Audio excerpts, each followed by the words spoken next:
2 women running the shop. That's the last thing this country needs. Perhaps that's precisely what this country needs. This season, The Crown has caught up to the 80s, the era of Prime Minister Margaret Thatcher, and of course, Charles and Diana. How many times can this family make the same mistake? Now, royal supporters are objecting to what they call wild, cruel distortions.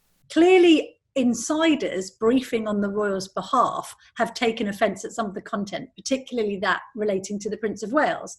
They think he's being really harshly depicted and that Diana is effectively being characterised as some kind of angel. One issue is a letter Lord Mountbatten gives to Prince Charles, encouraging him to settle down. One day, dear boy, you shall be king. Your duty now was the choice of a woman that people will love as a princess and in due course as queen. The letter is a fiction, but the Crown's creator stands by the sentiment.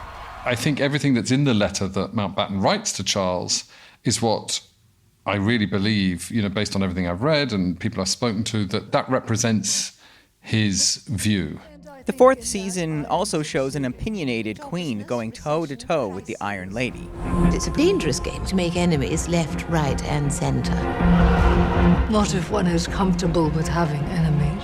And this historian says it's outrageous to think the Queen would share her views with the press. And also I know from behind the scenes, absolutely the opposite. Michael Shea used his position as the Queen's press secretary to launch his own political views about Margaret Thatcher to the world. While Prince Charles' defenders complain about him being villainized, the actor who plays him sees it differently.